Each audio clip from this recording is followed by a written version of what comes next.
एक फैक्ट उसमें यह है कि वो जो मस्जिद है, मस्जिद ग्राउंड पे नहीं है, मस्जिद का निर्माण ही प्रथम तल्ले पे हुआ है। और जहाँ तक मैं हिंदू धर्म से हूँ और शिवलिंग के मान्यताओं को मैं जानता हूँ, इस पे मैंने एक आर्टिकल भी लिखा था कि शिवलिंग कभी भी छत पे नहीं बनाया जाता है, वो जमीन पे बनाया जाता है। तो बोला तुमको ये वाला रोजगार नहीं, ये वाला रोजगार तुमको मैं दे रहा हूँ, जाकर के दंगे फैलाओ। अकबर के सिक्कों पे ना राम और सीता की मूर्ति अंकित है, ये ऐतिहासिक साक्ष्य है, इसको कोई बदल नहीं सकता। उसमें जब सीख डाला गया तो सीख नीचे चली गई, कम से कम वो 1 स्पोक 3 फीट के आसपास का वो चला गया। तो इससे साबित होता है कि वो शिवलिंग तो कम से कम नहीं है। हाँ, 400 साल पहले वो पैदा हो गए थे, उनके पिताजी भी पैदा हो गए थे, उनके पिताजी को भी रोजगार मिलने वाला है, उनके पिताजी को 15 लाख मिलेगा, फिर उनको मिल जाएगा, उनके बच्चों को मिल जाएगा।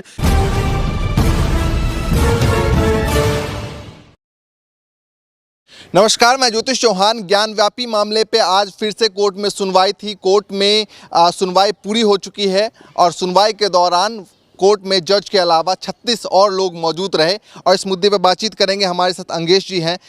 तमाम राजनीतिक मुद्दों पर विश्लेषण करते हैं, उन पर बातचीत करते हैं और अपनी राय रखते हैं और गहनता से उन पर जो है उन पर बातचीत करेंगे। तो अंगेश जी, जिस तरीके से कोर्ट में तमाम मुद्दों पर बात रखी गई और उसमें यह भी कहा गया कि उस गुंबद को लेकर कि अब गुंबद को हटा दी जाए मस्जिद की, क्या कुछ कहना चाहेंगे? देखिए, सबसे पहले तो आज आप जो हमसे बात करने के लिए आए हैं, आज ही का वो दिन है जब 8 साल पहले प्रधानमंत्री मोदी हमारे देश के प्रधानमंत्री बने थे। तो 8 साल पूरा हो गया। आज 8 साल के बाद में देश उनके प्रधानमंत्री बनने से पहले जिस स्थिति में था उससे बहुत नीचे जा चुका है। मैं ज्ञानवापी पे आऊँगा, उससे पहले मैं एक बात बताना चाहता हूँ कि मोदी जी जब मुख्यमंत्री हुआ करते थे गुजरात के, वो बोलते थे कि जब रुपये का मूल्य घटता है तो प्रधानमंत्री की इज्जत नीचे चली जाती है। और आज 80 रुपये के बराबर होने के लिए जा रहा है, डॉलर के बराबर 80 रुपये $1 के बराबर होने के लिए जा रहा है। तो आज प्रधानमंत्री की इज्जत नीचे नहीं जा रही है और मीडिया के माध्यम से एक गलत तरीके का नैरेटिव बनाया जा रहा है। चाहे ज्ञानवापी हो, चाहे कुतुब मीनार हो, चाहे काशी हो कि मथुरा हो। कौन कौन से ऐसे फैक्ट लेकर आए हैं जो आज ज्ञानव्यापी मस्जिद पे आप बताना चाहते हैं? देखिए, मामला ये है कि ये बात तो सच है कि आज़ादी में हिंदू मुसलमान, जब अंग्रेज हमारे ऊपर शासन कर रहे थे तो हिंदू मुसलमान सब ने मिलकर के आज़ादी ली। अब ये बेकार के मुद्दे पे हम क्यों पड़े हुए हैं, ये हमारे समझ में अभी भी नहीं आ रहा है। अब जो रहा कि ज्ञानवापी की बात आप कह रहे हैं, वो जो स्ट्रक्चर मिला है, जिसको कुछ लोग बोल रहे हैं कि ये शिवलिंग है, कुछ लोग बोल रहे हैं कि झरना है। देखिए, एक फैक्ट उसमें यह है कि वो जो मस्जिद है, मस्जिद ग्राउंड पे नहीं है, मस्जिद का निर्माण ही प्रथम तल्ले पे हुआ है। और जहाँ तक मैं हिंदू धर्म से हूँ और शिवलिंग के मान्यताओं को मैं जानता हूँ, इस पे मैंने एक आर्टिकल भी लिखा था कि शिवलिंग कभी भी छत पे नहीं बनाया जाता है, वो ज़मीन पे बनाया जाता है। तो एक तो जो विवाद कर रहे हैं उनको पता ही नहीं है कि शिव का अर्थ क्या है और शिव की उत्पत्ति कहाँ से हुई, शिव का आचरण क्या है, शिव का व्यवहार क्या है और शिव को कैसे आराधना कैसे की जाती है, ये पता ही नहीं है। ये भगवा गमछे गले में लपेट करके या कुछ भी कर लेने से वो हिंदू धर्म के संरक्षक नहीं हो जाते। पॉइंट नंबर 2, उसमें कोर्ट में भी ये कहा गया है और कोर्ट ने ये अभी स्वीकार किया, जजमेंट उस पर नहीं आया है कि उसके अंदर जब वो जो स्ट्रक्चर है उसमें जब सीख डाला गया, जो रिपोर्ट है जज वो कमिश्नर जो थे उनका मैं बयान सुन रहा था कि उसमें जब रिपोर्ट, हाँ, ये वो कोई विशाल पांडे या ठाकुर जी हैं जो है, उसमें जब सीख डाला गया तो वो सीख नीचे चली गई, कम से कम वो 1 स्पोक 3 फीट के आसपास का वो चला गया। तो इससे साबित होता है कि वो शिवलिंग तो कम से कम नहीं है। ये केवल विवाद बनाया जा रहा है। हिंदू पक्ष के जो लोग हैं वो कह रहे हैं कि शिवलिंग के साथ छेड़छाड़ की गई है, ऊपर स्ट्रक्चर बनाया गया, अजीब अजीब चीजें। देखिए, छेड़छाड़ करने के लिए इतना ज़्यादा दिमाग लगाया नहीं जाता है। अगर किसी को छेड़छाड़ करना ही होता तो जिस तरीके से औरंगजेब ने मंदिर को तोड़ करके मस्जिद बनाया तो उसको हटा सकते थे, उसको भी तोड़ सकते थे। और साथ साथ में एक जो आज में एक पुजारी जी का जो बगल के मंदिर में पूजा करते हैं, उनका बयान मैं सुन रहा था। वो उन्होंने बोला मैं बचपन से इस मंदिर के आसपास और मस्जिद के चूँकि आसपास में मैंने बचपन से देखा है और ये झरना है। ये हिंदू धर्म के उस बगल के मंदिर का बयान भी 2-3 दिन से बोल रहे हैं। अब जहाँ तक रहा कि सिम्बोलिज्म की बात, मैं आपको बताऊँ कि ये धर्म का जो मामला है ये इसलिए मैंने बताया कि इसलिए उभारा जा रहा है क्योंकि मोदी सरकार अपनी असफलता छुपाना चाह रही है, चाहे वो बेरोजगारी हो, रुपये के मूल्यों का अवमूल्यन हो, पेट्रोल डीजल की महंगाई हो और सारे मुद्दे हैं। अब थोड़ा सा मैं इतिहास में जाना चाह रहा हूँ। हमारे देश में एक अकबर नाम के राजा हुए जिनसे इन लोगों को नफरत है। अकबर के सिक्कों पे ना राम और सीता की मूर्ति अंकित है। ये ऐतिहासिक साक्ष्य है, इसको कोई बदल नहीं सकता है। हमारे बगल में एक इंडोनेशिया देश है। इंडोनेशिया के रुपये पे अभी भी गणेश जी की प्रतिमा बनी हुई होती है। तो क्या वो इंडोनेशिया का सारा रुपया मेरा हो जाएगा? क्या अगर अकबर के सिक्कों पे राम और सीता का चित्र अंकित है तो उससे मैं नफरत करना शुरू कर दूं या उसको मैं हिंदू राजा मान लूं? अकबर को मैं हिंदू राजा तो नहीं मान सकता। उनके सिक्कों पे अगर ये अकबर पे ही नहीं है, अलाउद्दीन खिजली के इस पे भी सिक्कों पे भी है। तो उन्होंने हमारे धर्म में सामंजस्य बिठाने के लिए, हमारी जनता सामंजस्य बिठाने के लिए उस आकृति को स्वीकार किया। ये चीज़ समझनी होगी। अगर ये समझ नहीं पा रहे हैं कोई लोग तो इससे देश का नुकसान है। जैसे कहा जाता है कि अकबर ने अपने किले के अंदर मंदिर भी बनाई थी कि जोधाबाई वहाँ पूजा कर सके और तमाम धर्म के बनाई गई थी। दीन इलाही धर्म की स्थापना अकबर ने की। और कुछ लोग ये बता रहे हैं, चूंकि इस पे बहुत ज़्यादा रिसर्च नहीं हुआ है, कि वो टोडरमल ने बनाया जो अकबर के ही मंत्रिमंडल में हुआ करते थे। अकबर के टोडरमल के द्वारा ही वो मस्जिद का निर्माण करवाया गया था, जबकि टोडरमल हिंदू मनसबदार हुआ करता था।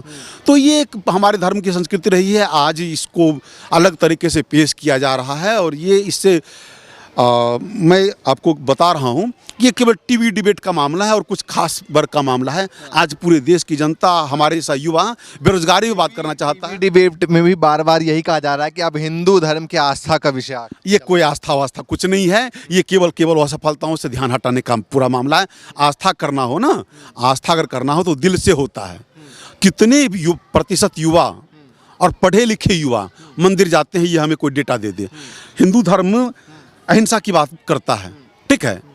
और 86% हिंदू, जो भारत की आबादी में 80% हिंदू है, 20% अन्य धर्म के लोग हैं और 86% लोग जो है नॉनवेज खाते हैं। तो कहाँ मान रहा है लोग? ये केवल चुनावी एजेंडा है और बाकी कुछ नहीं। 2024 की तैयारी है ये। अच्छा, ये आप एक खुद हिंदू हैं, इस तरीके के डिबेट देख रहे हैं और तमाम कार्रवाई देख रहे हैं, क्या कुछ दिमाग में चलता है? देखिए, एक तो मैं एक बात और भी बता दूं आपको कि सामान्य जनता होने के कारण जब सड़कों पे जब लड़ाई झगड़े हो रहे होते ना, आप एक फिल्म बचपन में आप लोग को याद होगा, हमें भी याद है कि फिल्म का पोस्टर लगता था। ये वाला फिल्म का नाम होता था मार धाड़ और एक्शन से भरपूर। और वो फिल्म देखने के लिए लोग बहुत जाते थे। मिथुन की फिल्म आती थी, धर्मेंद्र की फिल्म आती थी, वो मारधार एक्शन से भरपूर। तो लोगों को इसमें मनोरंजन मिलता है, समाधान इससे कुछ नहीं होने वाला है। यही चीज़ें चल रही हैं, टीवी पे दिखाया जा रहा है मारधार एक्शन से भरपूर, इससे कोई समाधान मिलने वाला नहीं है। साथ में आज जो है वो सुनवाई मथुरा को लेकर, मामले को लेकर भी थी। बताया जा रहा है कि शाही ईदगाह जो है उसको हटाया जाए। देखिए, सबसे पहले तो मैं इस पर थोड़ा ताजमहल पे भी लेके चला जाऊँगा। ताजमहल पे कोर्ट ने क्या बोला कि थोड़ा पढ़ो लिखो, पोस्ट ग्रेजुएशन करो, नेट करो, पीएचडी करो, एमफिल करो और नहीं एडमिशन मिले तो फिर हमारे पास में आना। ये अनपढ़ों, बेवकूफ़ों, जाहिलों का एक साजिश है, प्रोपेगेंडा है और उसका इस्तेमाल करके सरकार अपनी असफलता छुपाना चाहती है। मैं बार बार यही बात बोल रहा हूँ। सरकार अपनी असफलता छुपाने के लिए, चूंकि उनको उस लोग को रोजगार नहीं दे पा रही है, तो बोला तुमको ये वाला रोजगार नहीं, ये वाला रोजगार तुमको मैं दे रहा हूँ, जाकर के दंगे फैलाओ। दंगा फैलेगा तो भावनाएं भड़केंगी, उससे सरकार को बेनिफिट होगा और फिर उसके आड़ में देश में जो बेरोजगारी छुपाया जा रहा है, साथ साथ में उनके मित्रों को, अंबानी का, अडानी का, जो एशिया में सबसे बड़े कैपिटलिस्ट हो गए हैं, उनको अपना देश बेचने में पूरा फायदा होगा। आज रेल पे चलना मुश्किल हो गया है। प्रधानमंत्री मोदी जी कहा करते थे कि हवाई चप्पल वाला हवाई जहाज पे चलेगा। 30 लोग दिल्ली में भी पहुंच गए और वहां पर जो है कुतुब मीनार के सामने जो है हनुमान चालीसा की। देखिए, मैं इतिहास का छात्र रहा हूं और मैं जिस जगह से हूं, जहां पे आप हमसे बात कर रहे हैं, ये वर्ल्ड का, मैं मुखर्जी नगर में आपसे बात कर रहा हूं, आप अपने इस पे लिखेंगे, मेंशन करेंगे कि मुखर्जी नगर से मैं बात कर रहा हूं। और 2004 में वर्ल्ड के 6th इंटेलेक्चुअल प्लेसेस में इसका स्थान है वर्ल्ड में। जो इसरो और नासा वासा जब जितना भी सब है, इसका रैंकिंग है, ये बहुत बड़ा रैंकिंग है इसका। यहाँ पे ये चर्चा नहीं है। हाँ। यहाँ पे कोई चर्चा नहीं यहाँ पे कोई चर्चा नहीं है। यहाँ पे लोग बच्चे आपको दिखेंगे, यहाँ पे बोलेंगे कि जो बीपीएससी का पेपर लीक हो गया उसका समाधान क्या होने वाला है, यूपी पीसीएस का पेपर लीक हो गया उसका समाधान क्या होने वाला है, बैंक में वैकेंसी नहीं निकल रही है उसका समाधान क्या होने वाला है। यूपी के तो गांव-गांव में, हर गांव में भगवा पहन के हर चौराहे पे यही चर्चा होती है। वो निकम्मे लोगों का है जो ना तो अपना नाम ढंग से लिखना जानते हैं, अपने पिताजी का नाम नहीं ढंग से लिखना जानते, वो ये काम कर रहे हैं। क्योंकि उनको पता है कि उनको रोजगार ना आज मिलना है ना कल मिलने वाला है, तो उनको कुछ ना कुछ ईगो सेटिस्फाई करने के लिए कुछ ना कुछ जगह चाहिए ना, तो ये काम चल रहा है। आपने बेरोजगारी की बात की। बेरोजगारी पे कई युवा जो हमसे भी माइक पे बात करते हैं वो कहते हैं कि रोजगार तो ले लिया जाएगा कभी भी, हाँ। है ना, पहले मंदिर बन जाए, क्योंकि हम 300 साल 400 साल से इंतजार कर रहे हैं। हाँ, 400 साल पहले वो पैदा हो गए थे, उनके पिताजी भी पैदा हो गए थे, उनके पिताजी को भी रोजगार मिलने वाला है। कल मोदी जी ने 15 लाख सबको दे दिया, 8 साल पूरे हो गए हैं, उनके पिताजी को 15 लाख मिल गया, फिर उनको मिल जाएगा, उनके बच्चों को मिल जाएगा। इन निकम्मों को समझ में नहीं आता कि ये काम करके वो अपनी नस्ल बर्बाद कर रहे हैं, वो अपनी नस्ल बर्बाद कर रहे हैं, आने वाली नस्लों को बर्बाद कर रहे हैं। वो ये समझना पड़ेगा।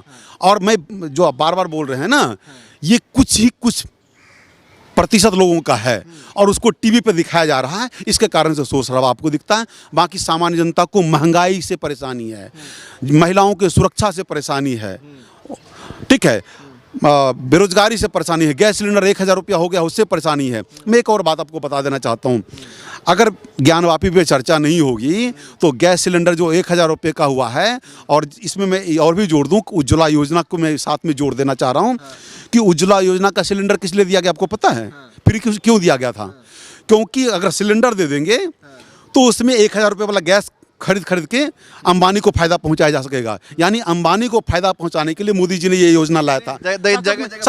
साथ वो चूंकि दोनों एक ही है ना, साथ में जिस तरीके से जियो का सिम फ्री करके 700 रुपये महीने का टॉक टाइम दे रहे हैं आज के डेट में, तो कुछ फ्री देंगे और फिर वो उसका वसूली करने को माध्यम बनता है। वो एक पाइपलाइन बिछाया जा रहा है, पानी को गांव-गांव तक पहुंचाने के लिए पाइपलाइन। आज ही मैंने देखा कई जगह पोस्टर लगे हुए हैं जहां पर कहा जा रहा है कि 9.5 रुपए पेट्रोल पे कम हो गए हैं, धन्यवाद मोदी जी। तो 30 रुपये बढ़ाया भी तो था चुनाव के बाद में, यूपी चुनाव के बाद 30 रुपये बढ़ाया भी तो था, 30 रुपये बढ़ा करके 9.5 रुपये कम क्यों उन्होंने कर दिया? तो 20.5 रुपये तो बढ़ा हुआ है अभी तक है।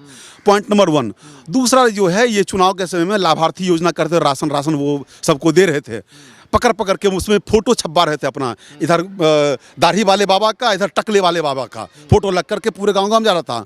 अब बोल रहे हैं कि साथ में झोला के साथ में उसको खाने से जितना तुम्हारे शरीर में खून पैदा हुआ है वो भी तुमसे निकालेंगे, अगर नहीं दोगे तो बुलडोजर चलाएंगे तुम्हारे ऊपर में। ये योजना भी चल रही है, ये भी बताइए आप।